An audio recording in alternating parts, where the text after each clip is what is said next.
El Centro Virtual Isaacs de la Universidad del Valle presenta La Palabra en Radio, un espacio para la literatura, el arte, la cultura, la poesía, novedades editoriales, charlas con escritores.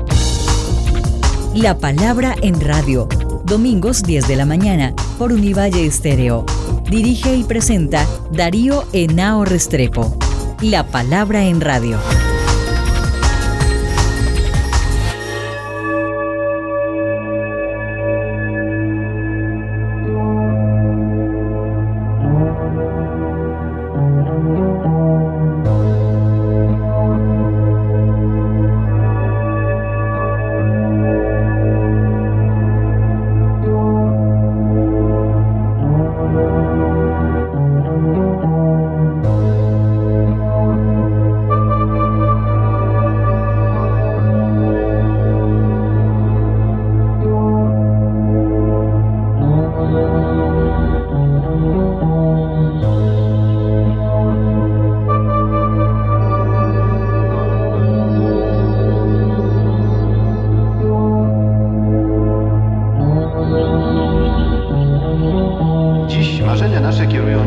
Dalej i dalej.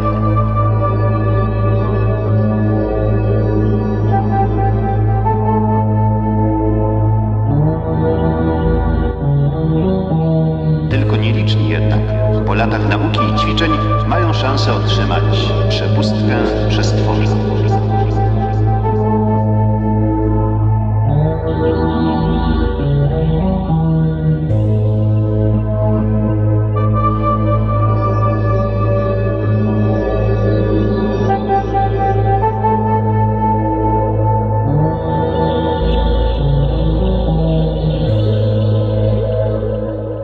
Muy buenas, amables oyentes, como todas las mañanas de domingo, aquí en nuestro programa La Palabra en Radio, un programa del Centro Virtual Isaacs de la Escuela de Estudios Literarios de la Facultad de la Universidad del Valle. Les habíamos prometido en el programa anterior que seguiríamos conversando con Ida Valencia Ortiz a propósito de su manuscrito Hallado en un dildo, por supuesto de otras obras anteriores a las cuales le quiero hacer unas preguntas. Ida, quedamos hablando del manuscrito y no hemos tocado el tema del lenguaje. Hay un tratamiento muy cuidado literario aquí en manuscrito Hallado en un dildo. Aparentemente parece muy técnico, pero hay mucho trabajo literario, hay muchas formas donde uno ve que hay un esmerado esfuerzo narrativo. Buenos días a toda nuestra comunidad oyente, fascinada de estar de nuevo aquí en Univalle Estéreo. Gracias, profe, por la pregunta. Precisamente, digamos que lo que a mí siempre me ha movido la escritura es una búsqueda del lenguaje. Es algo como una herencia, no sé, de pronto dadaísta, después pizarniquiana, donde en la medida que escribes, en la medida que la escritura se vuelve como tu desfogue, tu salida para expresar la realidad y para buscar tu equilibrio mental, ¿cómo te das cuenta muchas veces de la arbitrariedad del lenguaje? Que hay palabras en realidad que no expresan lo que tú estás sintiendo, que hay frases que suenan como tan trilladas, tan manidas, tan normales, que a veces le puedes coger hasta rabia un poco a la escritura, decir, bueno, pero voy a escribir de la misma manera en que todo está escrito. ¿Qué sentido tiene un poco eso? Si estoy buscando el lenguaje como liberación, entonces las mismas palabras, y recordemos siempre que mucho más pasa en nuestra contemporaneidad hipertecnológica, es que nos acostumbramos a utilizar muy pocas palabras y muchas palabras quedan en desuso, y de pronto la inventiva del lenguaje también empieza a ser un poco parametrada y censurada, pues digámoslo, por las academias o por las nociones de lo que es, de cómo se debe hablar o cómo se debe expresar o cuáles son las palabras aceptadas o no. Entonces, un poco con esa inconformidad frente al lenguaje, yo decido en mi escritura explorar ese lenguaje, hacer como fusiones, inventar palabras, retomar palabras que están en desuso. Sí, obviamente puede que esta estrategia genere un poco de escozor, digamos, entre lectores y entre lectoras muy tradicionales, porque van a decir, no entiendo, ¿ya? Y pues parte de la experiencia artística está un poco en eso, ¿qué significa entender? ¿Qué significa que leas una novela que está escrita y que te lleve de la mano de A a B y ya? Solamente consumir una historia, solamente consumir una anécdota y ya. Entonces, pues yo le apuesto a que el trabajo mismo con las palabras es un trabajo también liberador, y es un trabajo pues que apunta a una estética que se está renovando constantemente. Pensar que el lenguaje se renueva constantemente, digamos, un poco eso apuntando pues a la la jerga o al hablado popular de barrio, donde siempre hay una nueva palabra, donde siempre está esa chispa inventiva. Un poco también quise conservar eso en la escritura, aunque como decías ahora, puede parecer algo como muy culto, como para gente muy leída, pero no, en realidad es para lectores que les guste jugar con el lenguaje. Pero hay mucha influencia de las tecnologías de la información, de los videojuegos, del lenguaje, dijéramos, de la cibernética, de la cuántica, informática. Ese lenguaje está ahí y a veces colocas notas aclaratorias para que el lector tenga precisión de qué se trata. A mí las notas me parecen muy importantes porque no es cualquiera que esté familiarizado con ciertos términos. Sí, a mí me gusta mucho esa estrategia, digámoslo así, como de la novela y de la literatura contemporánea, que en Colombia nos lo dejó como muy claro Rafael Chaparro Madiedo con sus obras vanguardistas, y es que es muy interesante hacer esa transtextualidad, o sea que de repente tú dices, me siento como tal personaje de cualquier novela o de cualquier película, porque esa es la emocionalidad que estás sintiendo. Y en el caso de la novela, pues las notas las hace la cyborg. La cyborg se encuentra ese manuscrito, empieza a leer las cartas y ella empieza a investigar pues en todos sus metabuscadores, y empieza entonces a decir, bueno, yo quiero, esta mujer dice que la escritura humaniza, entonces voy a empezar a escribir para humanizarme. Y es cuando ella empieza a hacer como ese estudio investigativo de los manuscritos, de las cartas y de las cosas que ella no entiende, y empieza a buscar en su red de información. Que finalmente es un reto que tenemos hoy los seres humanos en este mundo hipertecnologizado, ¿cierto? No podemos estar ya ajenos a él. Claro, por supuesto. Ahora a mí me parece fascinante la contemporaneidad hipertecnológica, porque ya cualquier duda que uno tenga la busca, o sea, la busca en Google y puedes armarte ya toda una red de búsquedas, que sea una palabra, sea un concepto, sea una situación, sea un personaje, te puede llevar a hacer un trabajo investigativo enorme, porque hay muchísimas opciones de rastreo. Eso me gusta mucho, esa noción de la contemporaneidad informática, que tú puedes rastrear, y a través de ese rastreo pues te vas encontrando también tus intereses. Bueno, y otra pregunta que no me perdonaría no hacerte es, tú eres doctora en pensamiento complejo en Edgar Morin, y uno siente en muchas de las cosas que aparecen ahí, ideas, reflexiones, pensamientos de Edgar Morin, para que le contemos a nuestros lectores y que se animen a leer algo de Edgar Morin, en qué ha consistido tu relación con ese pensamiento complejo de Morin y bueno, y cómo lo has utilizado literariamente. Yo a Edgar Morin lo conocí por primera vez con su ensayo de la noción del sujeto, y ahí también la verdad me descolló, me pareció súper fascinante. Ya lo conocía desde antes, lo conocí en el doctorado precisamente en la Multiversidad Mundo Real Edgar Morin, y ahí me dediqué a leer toda su obra. Creo que esa perspectiva transdisciplinaria y compleja que asumió Edgar Morin a lo largo de su vida, y pues que lo ha constituido en que sea uno de los pensadores más viejos, digámoslo así, 104 años, y más representativos de nuestra era contemporánea, es precisamente considerar que el ser humano es un ser holístico, que cualquier cosa que tú hagas va a modificar toda tu vida, que no podemos vivir solamente allí como lo que él llama en un imprinting, viviendo como nos han dicho que debemos vivir, y dejar como la duda atrás, dejar la duda como algo que no debe ser. Lo que propone Edgar Morin dentro del paradigma de la complejidad, y que me parece fascinante para hacer avanzar la investigación y los estudios en todas las disciplinas, es que estamos en una época donde ya no nos importa ser perfectos. Estamos en una era donde, acuciados por la rapidez constante, sacamos siempre imperfecciones, siempre estamos con dudas, ya no hay un espacio para una verdad absoluta, y eso es lo que ha hecho pues avanzar, digámoslo así, las mentalidades contemporáneas. Por eso podremos estar hablando que en este momento en Colombia se habla por fin propendiendo por la vida y no por la guerra, y no por la violencia, porque se ha buscado que algo se complemente y pensar en el ser humano como algo holístico, que le importa tanto su pasado, la tecnología presente, como reencontrarse con la naturaleza. Es decir, todo es como esa autoecoorganización. Es necesario estar como en todas las instancias, no ser como evitativo, o un poco, para usar el término de Humberto Eco, ser apocalíptico, sino que precisamente propender por esa integración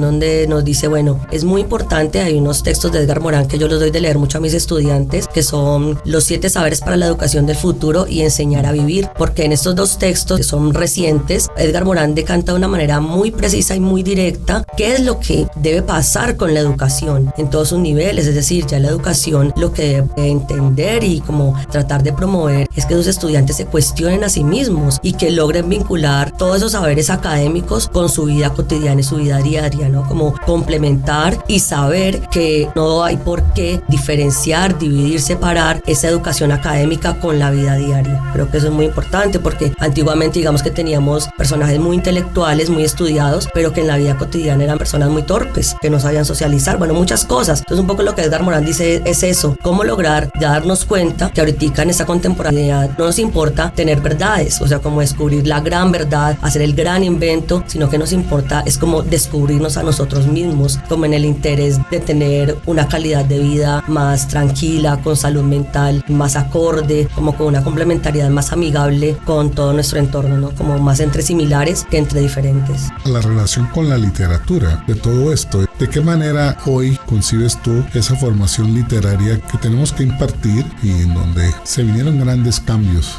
Y los que no entren en esos grandes cambios pues van a quedar relegados inevitablemente. Y yo sé que tú eres una profesora muy atenta a eso para que hablemos de este aspecto. Precisamente Edgar Morán, por ejemplo, él dice que la literatura enseña la sensibilidad. Él dice como que el gran objetivo de la literatura es enseñar la sensibilidad, como tú a través de la lectura de un texto, por corto que sea una microficción o sea una novela extensa, cómo logras disociarte en esos personajes y entender la sensibilidad del otro. Entonces, digámoslo así como resumidamente, es como el gran objetivo de la literatura. Y claro, uno enseñando literatura y educando, ya que son profesoras y profesores, se pensaría que, recordemos que en un tiempo la literatura la iban a desaparecer de la academia, iban a cerrar las licenciaturas en literatura, que porque eso no servía para nada en términos de lo tecnológico, de lo técnico o de una aplicación laboral como tal. Ahora ya sabemos, por suerte y también por fortuna de toda la hipertecnología, que en todas partes se necesita alguien que sepa manejar el lenguaje, que en todas partes se necesita alguien que sea sensible frente a las realidades de los demás, y que pues con la literatura vienen muchísimas enseñanzas. Tú, para ingresar a una novela, a un relato, si es de ciencia ficción o es de medicina o es de arqueología o de cualquier tema que sea, sabes que debes investigar de esos otros temas. Es decir, no te puedes quedar con la anécdota sola del texto, sino que si el personaje es un antropólogo o es un científico cuántico, pues debes ir a investigar sobre qué significa la física cuántica para poder aproximarte, por ejemplo, narrativamente a una obra, para poder interpretar una obra. Entonces me parece fascinante ya entregarle a nuestros estudiantes esas posibilidades de que enseñar literatura no es solamente ir a enseñar gramática o ir a enseñar ortografía o ir a enseñar una historia de la literatura como muy insensible, sino que enseñar literatura significa también enseñarle a las personas a encontrarse con sus emociones y también a agenciar sus emociones mediante la escritura. Eso me parece pues muy interesante y queda mucho para trabajar en la educación.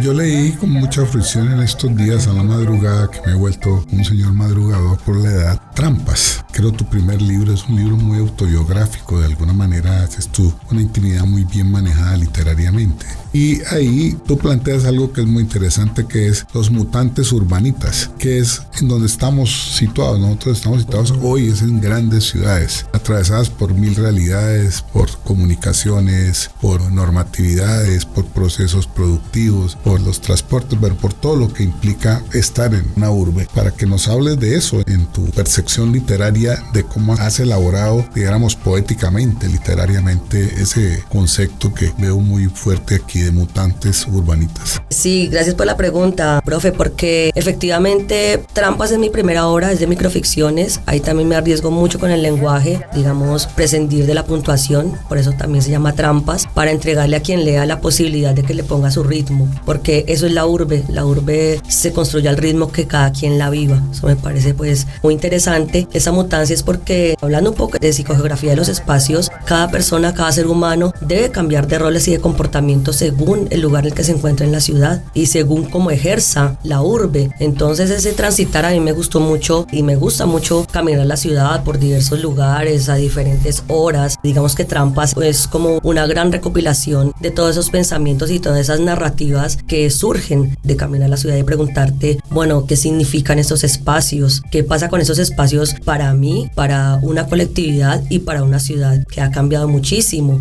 Obviamente estamos en una Cali muy diferente a la de los años 2000, que hubo tantos cambios. Ya 25 años corridos, la ciudad ha cambiado muchísimo y los comportamientos urbanitas han cambiado muchísimo más. Entonces creo que esas mutaciones urbanitas son muy valiosas y hay que como explorarlas muchísimo. Por algo tenemos tanto una explosión de arte urbano de unos años para acá, ¿no? Grafitis, música, obras de teatro, bueno, en todas las artes ha habido una explosión porque ya hay una comunidad muy interesada en asumir esa urbanidad o esa mutancia urbanita vuelta a arte.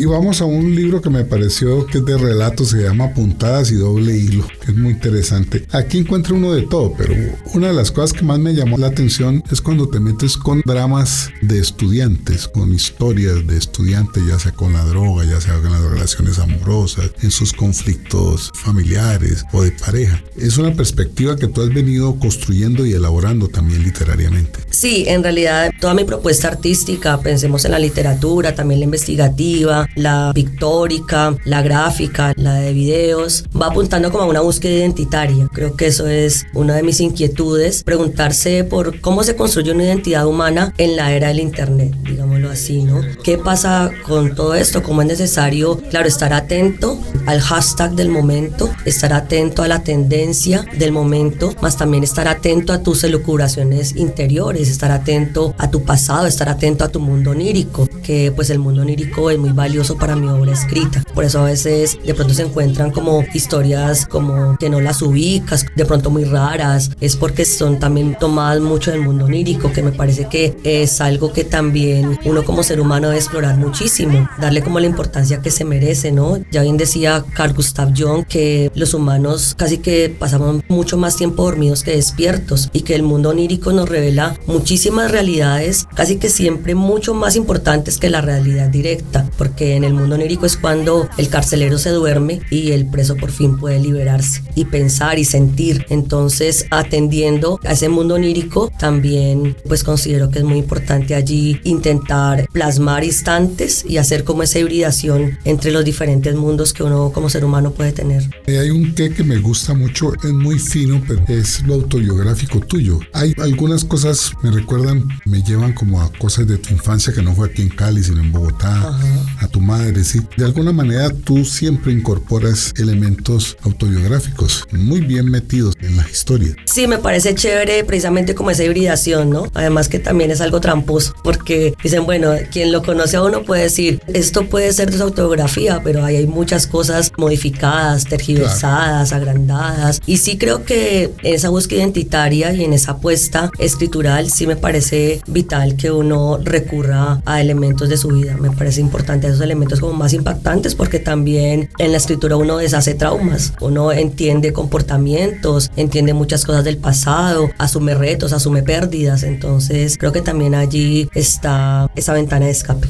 La otra cosa que yo percibo, porque te conozco hace muchos años, hemos tenido una muy intensa relación académica, intelectual y personal, Ida, yo siento ahí una mujer con mucha cultura en distintos campos. Para que nos hables un poco de eso, tu formación literaria, pero sobre todo la musical y la cinematográfica es muy fuerte, también la pictórica, pero también pintas. Háblanos un poco de esa formación de Ida Valencia Ortiz. La entrada al mundo literario me la dio mi madre. Realmente ella es una lectora consumada. Gran parte de la biblioteca que tengo es heredada de mi madre. Y pues con ello entró toda una curiosidad por todo. La verdad, siempre uno de mis principales juegos de niña era jugar a la biblioteca y sacar cualquier libro bien random y ponerme a leerlo. Entonces pues leía mucha enciclopedia. Me gustaba mucho, todavía me gusta mucho el conocimiento enciclopédico. Me parece que te da mucho material de escritura, saber historias pasadas, situaciones, ficciones, ahí te da un juego ficcional muy interesante y pues en realidad creo que siempre me ha interesado mucho por el conocimiento en general. Por eso creo que escogí la literatura, porque es como una puerta de acceso a todo lo demás. Me parece que eso es muy valioso para mí y con ello pues el conocimiento cinematográfico, en realidad los idiomas que yo sé, como mucha cultura en torno a la historia del mundo humano, ha sido por el cine. Me fascina armar esa historia, más porque el cine, pues recordemos que cuando salió era algo muy reprobado, como cuando sale después internet, era como un adverso que llegaba a mover de otra manera la literatura, como tenemos por ejemplo ahora la literatura tradicional o del siglo XX moviéndose por la escritura en Wattpads o haciendo novelas a través de los posteos de Facebook o cosas así, ¿no? Hay muchas mutaciones que se deben asumir y esas mutaciones en realidad creo que esconden una riqueza de conocimiento pues transdisciplinar muy invaluable. No hablaste de la música, tú eres muy musical. La música, yo cada que hablo contigo estás escuchando música, estás hablando de músicos, de canciones. Sí, también esa es una entrada pues como también herencia familiar. Toda mi familia es muy musical. Mi abuelo materno era músico, compositor, con guitarra pues muy tradicional del Tolima, bueno, muchas cosas así. Tengo mucha herencia musical y siempre para mí la música ha sido como esa compañía absoluta, esos instantes, esa propuesta artística que te permite ser y entenderte a ti misma en una música que ha creado otra persona. Y también me gusta como la exploración de la variedad musical. Creo que hay mucha riqueza también para uno entenderse a sí mismo y entender como las diferencias y las similancias que hay entre los seres humanos. ¿Qué es lo que más te queda de enseñar literatura? Esa pasión y ese oficio que tanto nos gusta a los que estamos en la academia. Creo que por algo ya he dedicado mi vida a enseñar literatura y como les decía ahora, sí creo que la sensibilidad que se despierta entre nuestros estudiantes con el conocimiento literario es muy importante, es significativo, es definitivo. Nadie entra a un libro y sale de él siendo la misma persona, y darle importancia en la enseñanza de literatura cuando se pensaba que eso no servía para nada. Muchas veces todavía la gente piensa, bueno, pero si la literatura no da dinero, muchas cosas así, ¿no? Entonces demostrarle también a la enseñanza y a la academia que efectivamente la literatura es una ventana de acceso a un conocimiento ilimitado. Con la pasión por el conocimiento nos la da como leer tantos mundos posibles que hay, y que nuestros estudiantes de formación, que ya muchos son docentes y van a ser docentes, encontrarse con qué significa que tú seas docente de literatura, qué significa que tú enseñes a leer y a escribir, que son como las dos actividades básicas del ser humano en términos de la instrucción. En ese leer y escribir cómo se encuentra todo un mundo de posibilidades y también cómo se enseña a tener una calidad de vida más amigable con los demás.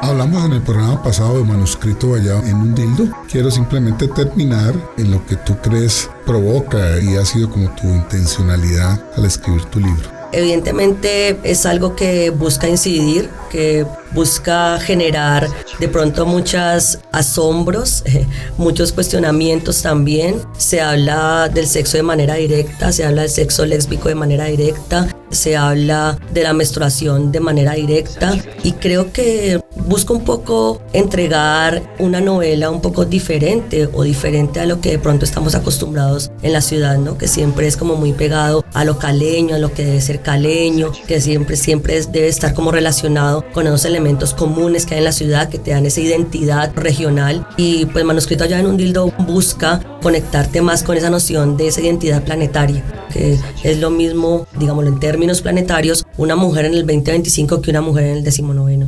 Qué excelente tu reflexión. Bueno, hemos conversado aquí en La Palabra en Radio con la profe Ida Valencia Ortiz, muy querida de nosotros en la Escuela de Estudios Literarios. Te agradezco mucho, Ida, por haber estado en el programa. Que tengan excelente día, excelente resto de domingo, y fascinada de haber estado aquí conversando con el maestro Darío Henao. Y bueno, pues me van a encontrar en mis redes sociales como Ida Valencia Ortiz, van a encontrar mi obra artística y ya nos veremos en la Feria del Libro de Cali lanzando la obra. Nos estaremos encontrando por ahí. Que tengan excelente día.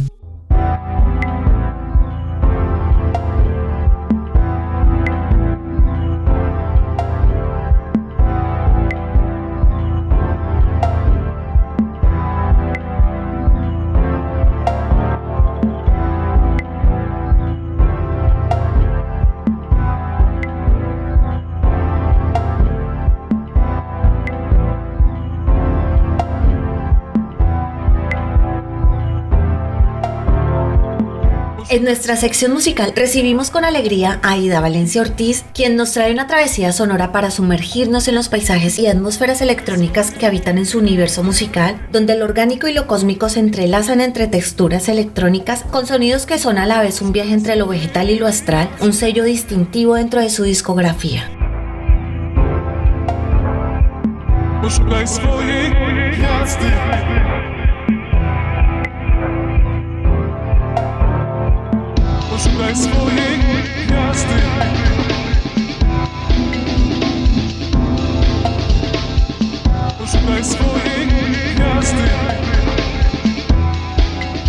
Resplandeciente día para toda nuestra comunidad oyente. Hoy, en nuestro espacio sonoro, tenemos el gusto de presentarles a Etnobotánica, un dúo musical originario de Polonia, conocido por su estilo que fusiona música electrónica con elementos de hip hop y sampleo de sonidos del pasado. Utilizan fragmentos de películas antiguas, series de televisión olvidadas y canciones polacas grabadas de hace años, integrándolos en sus composiciones. Específicamente, hoy presentaremos su álbum Cosmobotánica, una fusión muy interesante con estos sonidos del pasado y mezclas muy contemporáneas.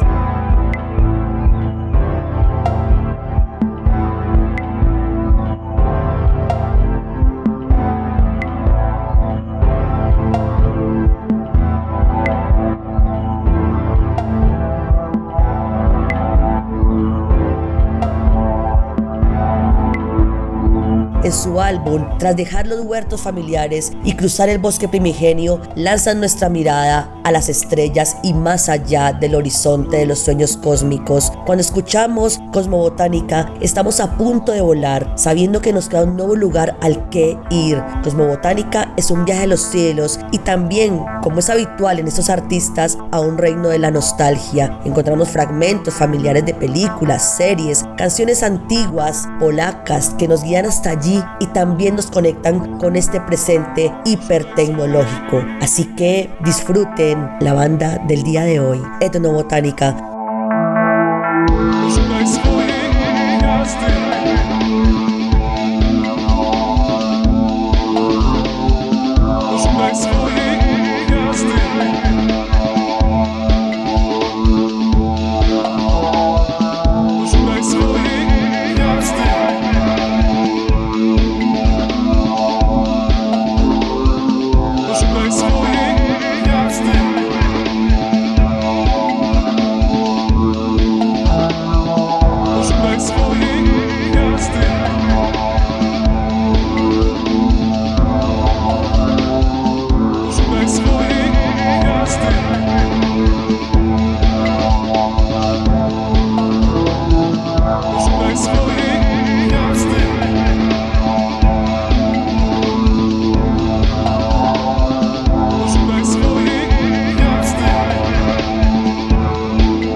Habla Darío Henao Restrepo. Les desea un feliz resto de domingo. Le agradezco a nuestra productora Shirley Sainz Mosquera y los espero el próximo domingo aquí en la 105.3 de la FM Univalle Estéreo.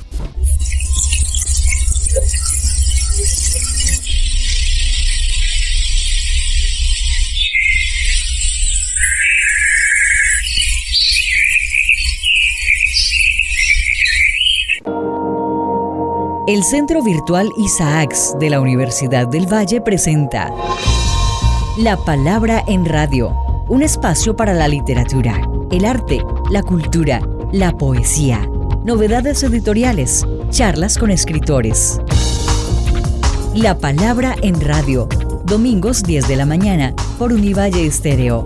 Dirige y presenta Darío Henao Restrepo. La Palabra en Radio.